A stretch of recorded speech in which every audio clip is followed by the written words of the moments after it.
Tapi saya masuk ke pedalaman Sumatera, masuk ke pedalaman Kalimantan, bahkan di Irian itu ada tugu SH Teratai. Nah saya nggak ngerti ini yang sebelah mana, nggak ngerti bang, simbolnya sama gitu. Nah saya nggak ngerti ini yang sebelah mana, nggak ngerti simbolnya sama.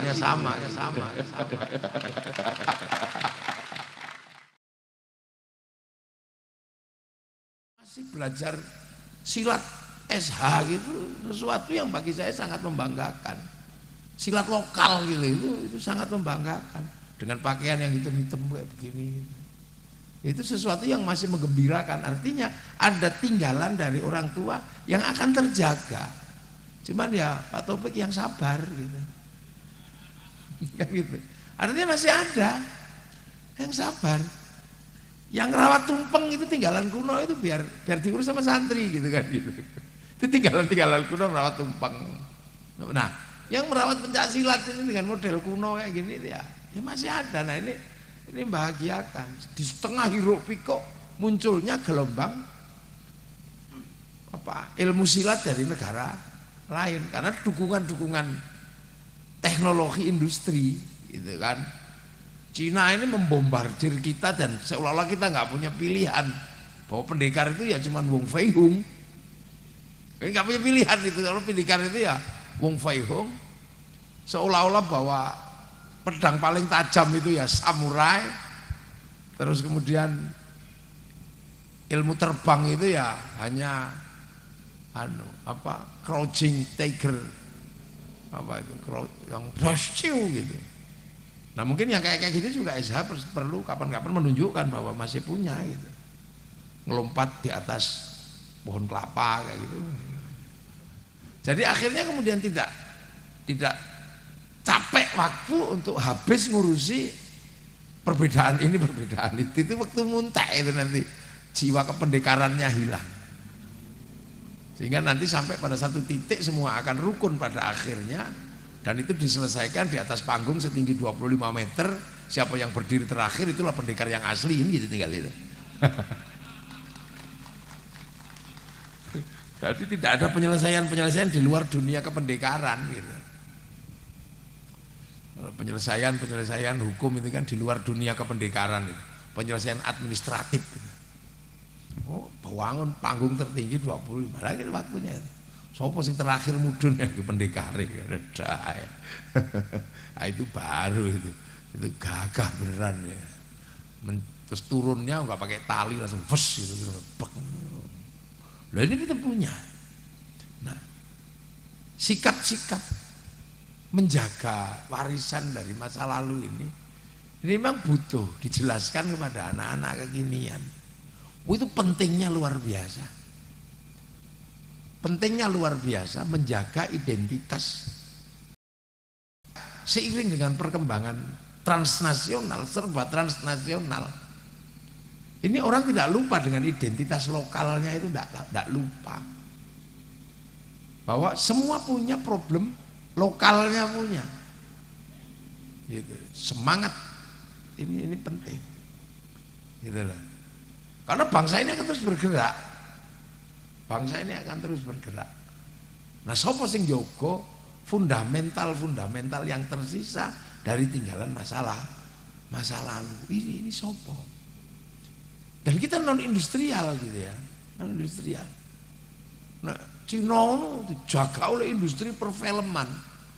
Jadi dunia kependekaran ini mbok isi ono mbok ora. Pokoke sak donya iku ngerti nek isi ono sebab ono ning film.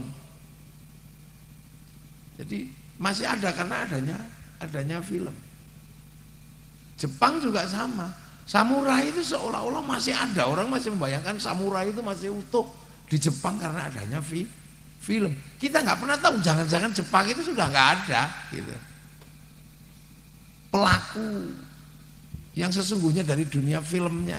Korea juga sama.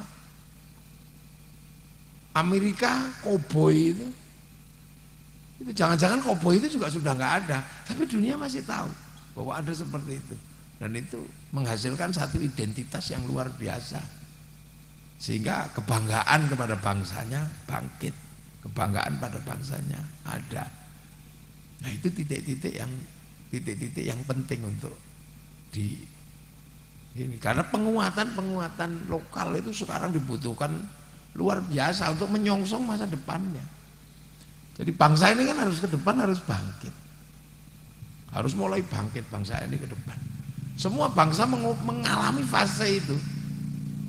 Tapi perangkatnya kan banyak sekali. Nah, ini salah satu perangkat kebanggaan kepada sesuatu yang tinggalkan di masa lalu oleh nenek moyang yang luar biasa. Saya lihat SH ini punya kebanggaan yang luar biasa terhadap SH. Saya masuk ke daerah manapun itu pasti ada tugu SH, itu pasti ada. Semoga semangatnya tidak hanya semangat bangun tugu gitu. Jangan sampai lu dimanapun perguruan termasuk perguruan besar itu Pagar Nusa misalnya, itu nggak ada, harus di kampung-kampung ada tugunya, itu nggak ada. Tapi saya masuk ke pedalaman Sumatera, masuk ke pedalaman Kalimantan, bahkan di Irian itu ada tugu Esa Terate. Nah saya nggak ngerti ini yang sebelah mana, nggak ngerti bang, simbolnya sama gitu kan.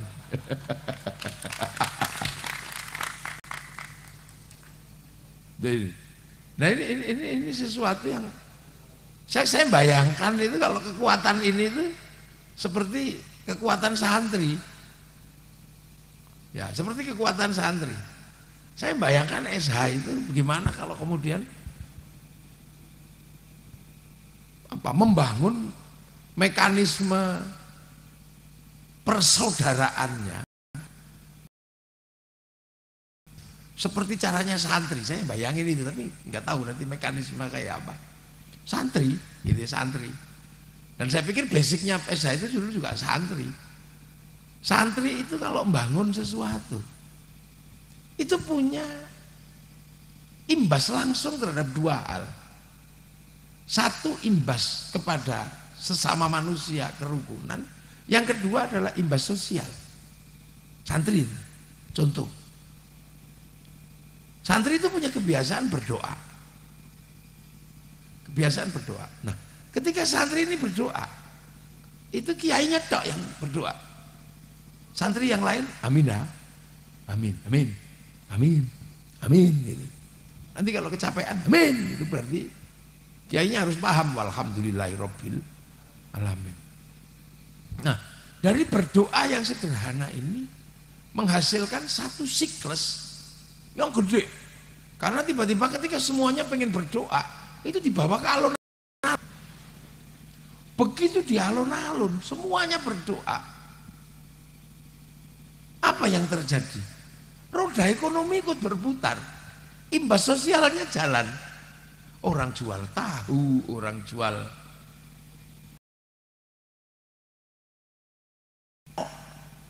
jadi roda ekonomi berputar, mobil-mobil juga laku.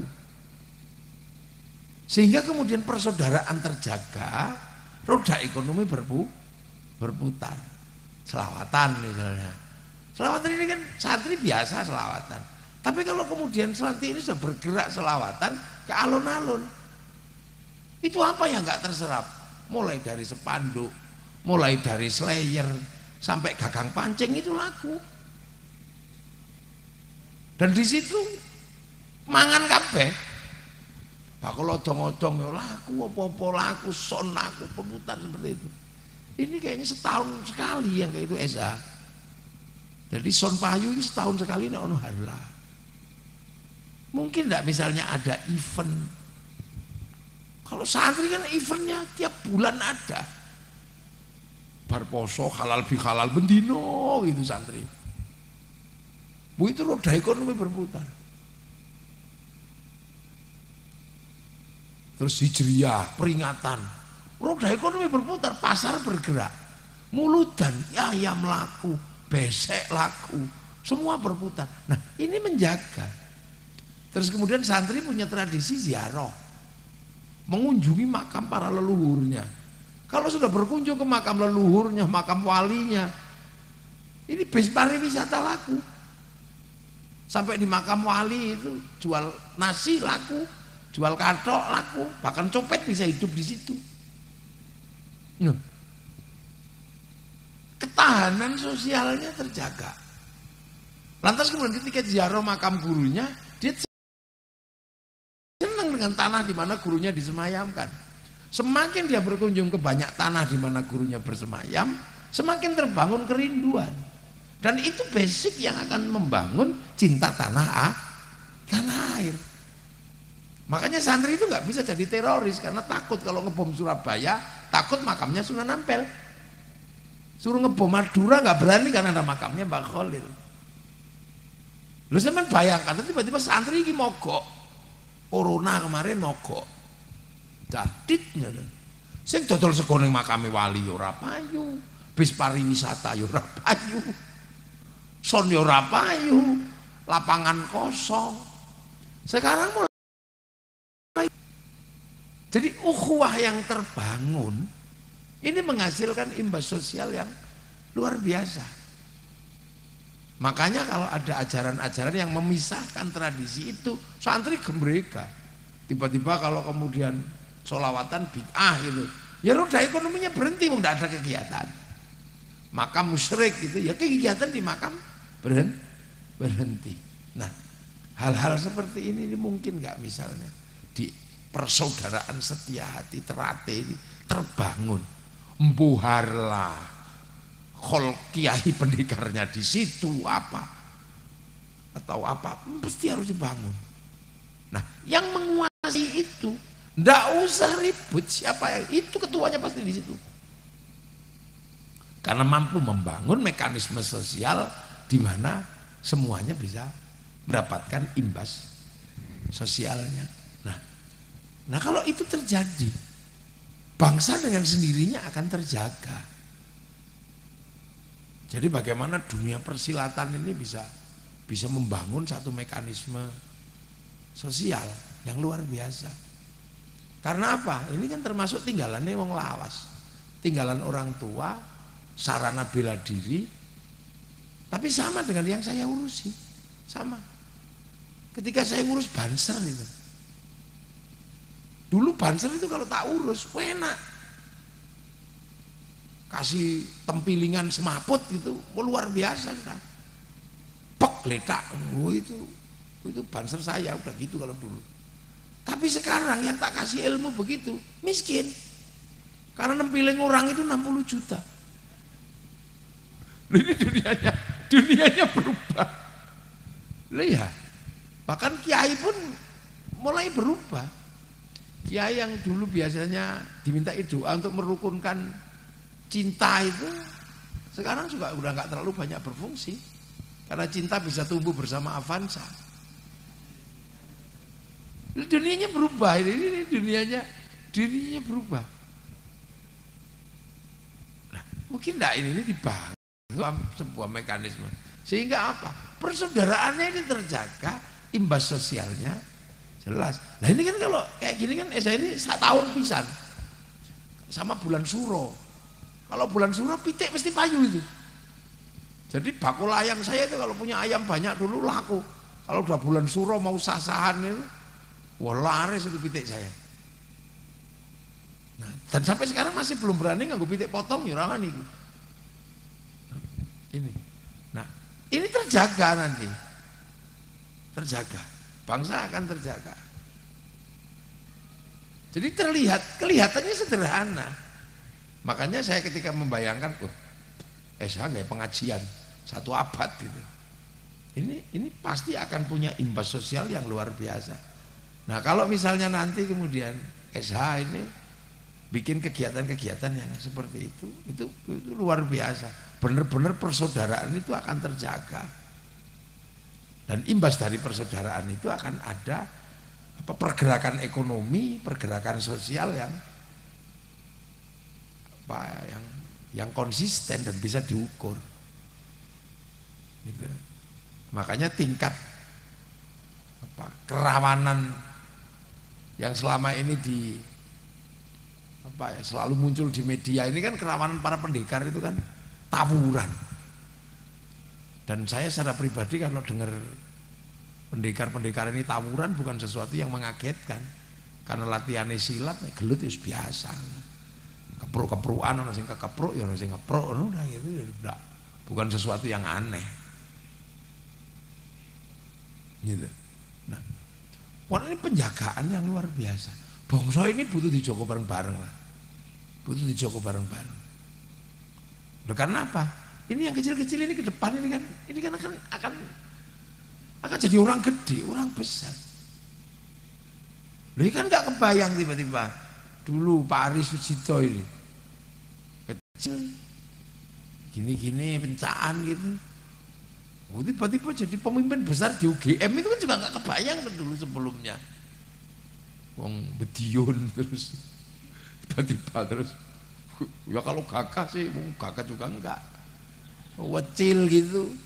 Tapi tiba-tiba punya nalar yang luar biasa. Loh, artinya bahwa bangsa ini akan bangkit menjadi bangsa besar.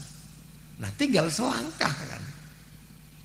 Tinggal selangkah akan berproduksi gitu lah.